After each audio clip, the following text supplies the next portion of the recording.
quand quelqu'un dit tout ira bien à quelqu'un d'autre, c'est pour le rassurer, pour vraiment le réconforter, alors qu'en fait, c'est faux. Il n'en sait absolument rien et personne ne sait rien du futur.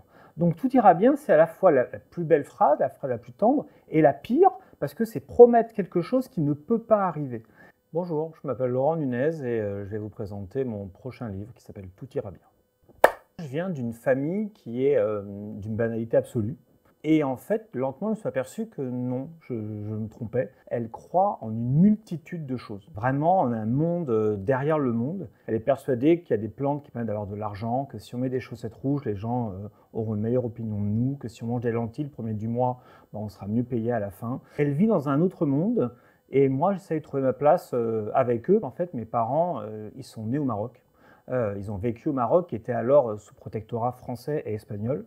Et à la fin du protectorat, très normalement, le roi du Maroc leur a demandé de partir. C'était des Français, mais nés au Maroc, et ils sont arrivés en France.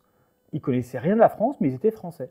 Et ils ont vécu ce traumatisme, et à mon avis, c'est à cause de ce traumatisme qu'ils ont eu une peur bleue de la vie, et qu'ils ont essayé de tout contrôler à partir de là. Il y avait une multitude de superstitions dans ma famille, on pourrait vraiment passer des heures, et même une anthologie. Un jour, ma tante Jeannette a trouvé que Saint Pancrace, il y avait un saint qui gérait le budget, qui gérait l'argent, c'est Saint Pancrace, et donc elle a réussi à trouver un Saint Pancrace en plastique, vraiment, mais qui fonctionnait très très bien, tout simplement parce qu'il est marqué « Venez à moi et je vous donnerai tout ». Et donc on l'avait à côté, dans la cuisine, parce qu'il faut toujours un verre avec un peu de thym à côté. Et puis un jour, hélas, elle a lu ailleurs, je ne sais pas où, que le Saint Pancrace fonctionnait moins bien qu'un Bouddha blanc. Et donc du coup, on a pris un Bouddha blanc, il fallait absolument mettre une pièce de monnaie devant. Et comme elle ne savait pas si c'est le Bouddha ou le Saint Pancrace qui marchait mieux, on a dû mettre les deux dans un petit tabouret et on les a laissés pendant des années. Alors du coup, ils sont un peu recouverts de poussière, mais je pense qu'ils marchent encore. Tout le problème quand on vit avec ce genre de famille, c'est qu'en fait, il y a un conditionnement familial. Moi, ma grande question, c'était comment je vis avec ce conditionnement parce que je ne veux pas reproduire les mêmes. Et c'était une solution qui a marché parce que mes parents, ils ont été exilés.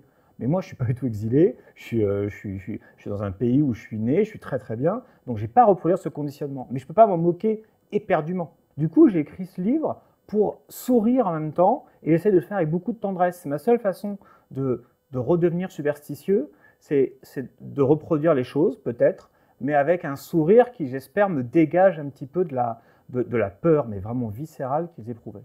Donc tout ira bien, c'est à la fois la plus belle phrase, la phrase la plus tendre, et la pire, parce que c'est promettre quelque chose qui ne peut pas arriver.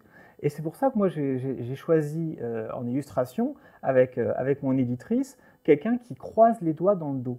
Croiser les doigts, évidemment, c'est signe qu'on veut porter de chance, mais ça veut dire aussi je mens.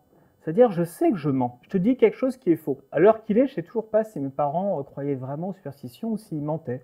Voilà, donc c'est ça, le tout ira bien, c'est que j'espère qu'ils pensaient vrai.